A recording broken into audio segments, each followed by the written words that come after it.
जय श्री राधे कृष्ण। प्रिय मित्रों, वीडियो को शुरू करने से पहले आइए प्रार्थना करें। हे श्री कृष्णा, जो भी भक्त आज इस अमृत वाणी को सुन रहा है, उनके जीवन में आपकी कृपा सदा बनी रहे और उनके सभी कष्ट दूर हो। मित्रों, इस अद्भुत वाणी को सुनने से पहले अपने विचार और भक्ति को व्यक्त करते हुए नीचे कमेंट में जय श्री राधे कृष्ण जरूर लिखें। आपकी यह भक्ति हमारी इस यात्रा को और भी अद्भुत बनाएगी। और हाँ, अगर आपका दिल सच में कृष्ण प्रेम से भरा है तो इस वीडियो को कम से कम 3 ऐसे अपने लोगों के साथ जरूर साझा करें जिन्हें आप अपने जीवन में सबसे ज्यादा मानते हैं, क्योंकि हो सकता है आपकी एक शेयर से किसी की जिंदगी में राधे कृष्ण का दिव्य प्रकाश उतर आए। तो चलिए बिना देरी किए इस दिव्य यात्रा की ओर बढ़ते हैं। श्री कृष्ण कहते हैं, जब मनुष्य अपने ही मन के जाल में फंस जाता है, तब वह ना तो अपने कर्म का मार्ग देख पाता है, ना ही अपने लक्ष्य का स्मरण कर पाता है। जो व्यक्ति अपने मन को नियंत्रित नहीं करता, वह स्वयं ही अपने पतन का कारण बनता है। लेकिन जो मन को जीत लेता है, उसका सबसे बड़ा सहारा वही मन बन जाता है। मनुष्य जैसा सोचता है वैसा ही वह बनता है। इसलिए हे अर्जुन, यदि तुम स्वयं को निर्बल मानोगे तो तुम्हारी शक्ति भी क्षीण हो जाएगी। लेकिन यदि तुम सोचोगे कि मैं प्रयास करूंगा तो संपूर्ण ब्रह्मांड तुम्हारी सहायता करने को तत्पर हो जाएगा। मनुष्य की सोच उसका सबसे पहला मित्र या सबसे पहला शत्रु बन सकती है। सोच केवल एक विचार नहीं होती, वह एक दिशा होती है जिसमें हमारी पूरी जीवन यात्रा बहती है। जब कोई यह मान लेता है कि अब मुझसे कुछ नहीं होगा, तो वह यह नहीं जानता कि वह केवल एक वाक्य नहीं कह रहा, वह अपने भीतर के हर दरवाजे को बंद कर रहा है। वह धीरे धीरे अपने अंदर के विश्वास को, अपनी संभावनाओं को और अपनी आत्मा की आवाज को भी खो देता है। कोई भी इंसान एक क्षण में हार नहीं मानता। हार हमेशा उस क्षण शुरू होती है जब वह यह मान लेता है कि अब प्रयास करना व्यर्थ है। यह मान लेना कि मैं कुछ नहीं कर सकता सबसे घातक सोच है, क्योंकि यह सोच न केवल वर्तमान को रोकती है बल्कि भविष्य को भी अंधकार में धकेल देती है। एक मोमबत्ती को ही देख लीजिए, वह तब तक रोशनी देती रहती है जब तक उसके भीतर लौ जलती रहती है। लेकिन जैसे ही हम उस लौ को बुझा देते हैं, रोशनी चली जाती है। ठीक वैसे ही इंसान के भीतर भी एक लौ होती है, उसकी सोच की, उसकी कोशिश की। जब तक वह लौ जलती रहती है, तब तक जीवन में उजाला बना रहता है। मैं कोशिश करूंगा, यह केवल एक वाक्य नहीं है, यह जीवन की सबसे सुंदर प्रतिज्ञा है। यह वह सोच है जो जमीन पर पड़े हुए व्यक्ति को फिर से खड़ा करती है। यह वह विचार है जो निराशा से भरे मन में उम्मीद का दीपक जलाता है। जिस इंसान के पास सब कुछ हो लेकिन प्रयास करने की सोच ना हो, वह कभी आगे नहीं बढ़ पाता। वहीं एक साधारण इंसान जिसके पास ना धन है ना सहारा, यदि उसमें यह विचार हो कि मैं कोशिश करूंगा, तो वह साधारण से असाधारण बन सकता है। दुनिया के इतिहास में जितने भी परिवर्तन हुए हैं, वे सब उसी एक सोच से शुरू हुए हैं। कोशिश करने की सोच, चाहे वह एक किसान हो जो बंजर जमीन को हरियाली में बदल देता है, या एक माँ जो तमाम संघर्षों के बाद भी अपने बच्चों को मुस्कान देती है, या वह विद्यार्थी जो कई बार फेल होने के बाद भी हार नहीं मानता, उन सभी के भीतर एक बात समान होती है, मैं कोशिश करूंगा। यह कोशिश ही है जो हमारी नींद से लड़ती है, आलस्य से टकराती है, असफलता को गले लगाती है और अंत में सफलता में बदल जाती है। जिंदगी में हम जब भी रुके, जब भी गिरे, हमें यह सोचना चाहिए कि क्या हमने खुद को छोड़ दिया था, या क्या हमने यह मान लिया था कि हम अब कुछ नहीं कर सकते। अगर उत्तर हाँ है, तो वहीं से हमें शुरुआत करनी चाहिए। और अगर उत्तर नहीं है, अगर हमने कोशिश करना कभी छोड़ा ही नहीं, तो यकीन मानिए हमारी जिंदगी कभी बंद रास्ता नहीं बनेगी। एक ही सोच सब कुछ बदल सकती है। मैं कुछ नहीं कर सकता कहने वाला व्यक्ति धीरे धीरे जीवन से हार जाता है, लेकिन मैं कोशिश करूंगा कहने वाला व्यक्ति एक दिन ऐसा भी देखता है जब जीवन उसे सलाम करता है। इसलिए सोच को नकारात्मकता की ओर मत मोड़ो हर बार खुद से। बस इतना कहो, मैं कर नहीं पाया लेकिन कोशिश करूंगा, और यही सोच तुम्हारी कहानी को एक नई शुरुआत देगी, एक नई सुबह की तरह जो हर रात के बाद आती है बिना रुके बिना थके।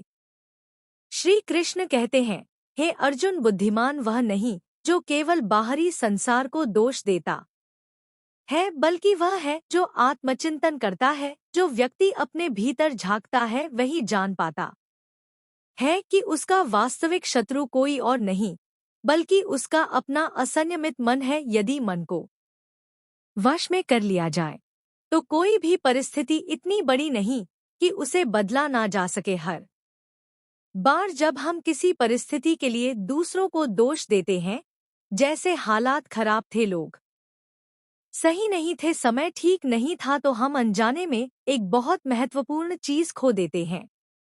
स्वयं की जिम्मेदारी। दोष देना आसान है, जब कोई काम बिगड़ जाए तो कह देना कि मेरे पास मौके नहीं थे, किस्मत साथ नहीं थी, या दूसरों ने मेरा साथ नहीं दिया। यह बातें हमें थोड़ी देर के लिए सुकून देती हैं, क्योंकि हम खुद को अपराध बोध से बचा लेते हैं, लेकिन यह सच्चाई नहीं होती। असल में जब हम किसी और को जिम्मेदार ठहराते हैं तो हम खुद को बेबस बना लेते हैं, हम खुद ही अपने हाथ बांध लेते हैं।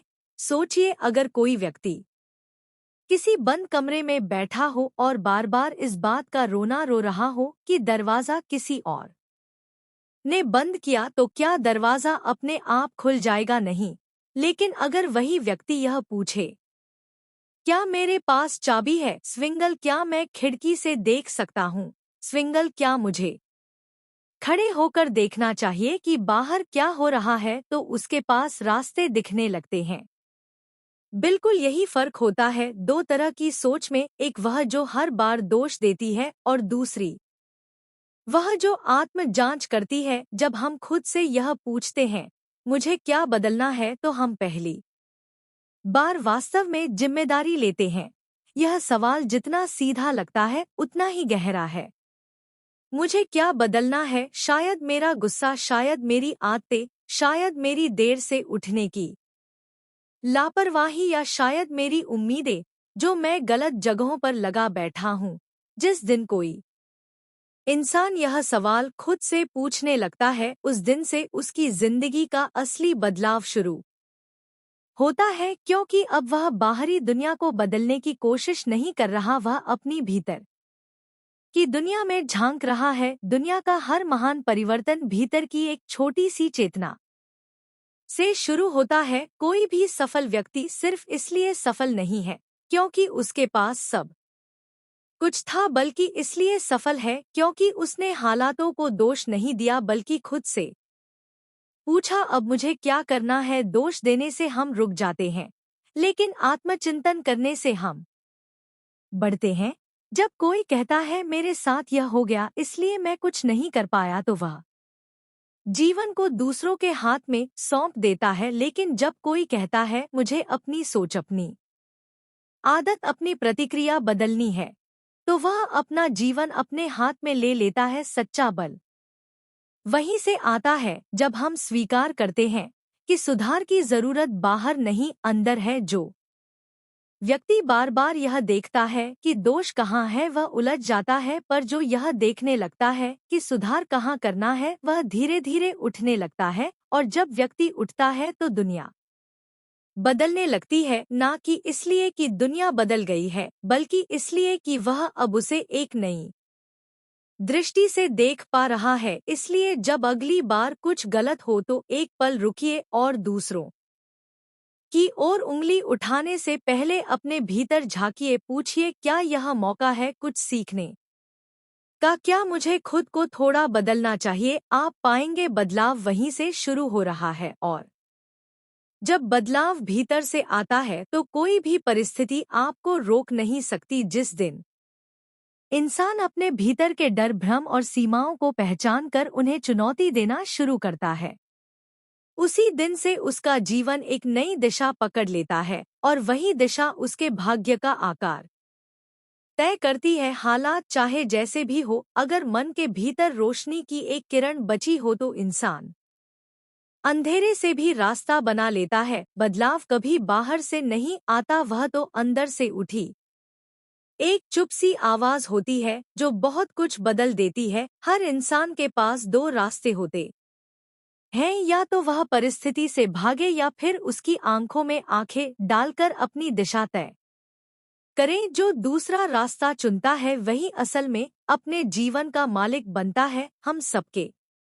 जीवन में ऐसे क्षण आते हैं जहां सब कुछ थम सा जाता है, लेकिन वहीं पर सोच का एक नया मोड़ आने पर वही थमाव हमारी यात्रा का सबसे महत्वपूर्ण मोड़ बन सकता है। जो व्यक्ति यह मान लेता है कि अब कुछ नहीं हो सकता, वह दरअसल अपनी संभावनाओं का दरवाजा खुद बंद कर देता है। लेकिन जो सोचता है क्यों नहीं, ज़रेनिया बदलते ही वही दुनिया पहले जैसी नहीं रह जाती। कभी कभी हमें जो सबसे बड़ा तोहफा मिलता है वह एक नया विचार होता है जो हमारी नींद उड़ा देता है, सोच की जमीन हिला देता है और जिंदगी को एक बिल्कुल नया आकार दे देता है। बदलाव तब आता है जब इंसान अपने भीतर झांक कर यह समझ पाता है कि उसे अपनी दुनिया नहीं, अपने नजरिए को सुधारना है, क्योंकि नजरिया ही अंततः उसकी दुनिया का रंग बनता है। जब तक हम अपने मन के भीतर जमा हुई पुरानी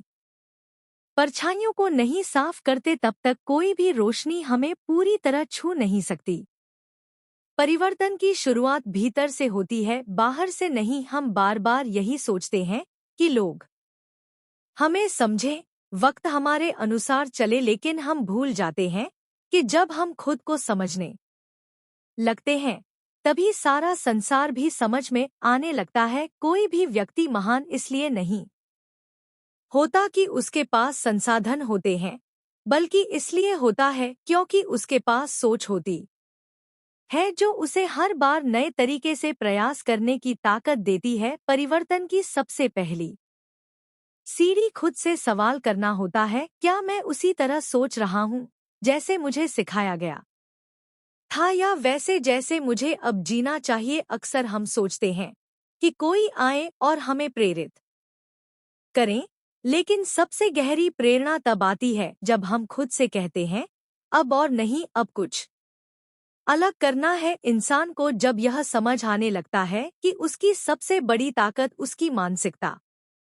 है, तब वह किसी भी विपरीत स्थिति को अपनी शिक्षा में बदल देता है। जो इंसान दूसरों की तरह बनने की होड़ में अपनी सोच खो देता है, वह धीरे धीरे अपने असली स्वरूप से दूर चला जाता है, जबकि असली शक्ति उसी सोच में छिपी होती है जो उसे सबसे अलग बनाती है। कई बार जिंदगी में बदलाव किसी बड़े हादसे से नहीं, बल्कि एक छोटे से विचार से शुरू होता है जो हमारी सोच को धीरे धीरे बदल देता है और अंततः हमें नया इंसान बना देता है। जब तक इंसान खुद से यह नहीं पूछता कि मैं किस दिशा में जा रहा हूँ, श्रृंगाल तक कोई भी बदलाव टिक नहीं सकता। आत्म प्रश्न ही आत्म विकास की पहली कड़ी है। जीवन में ठोकरें लगनी तय है, लेकिन क्या हम उन पर रोते हैं या उनसे आगे बढ़ते हैं, यह पूरी तरह इस बात पर निर्भर करता है कि हम अपने अनुभवों से क्या सीखते हैं।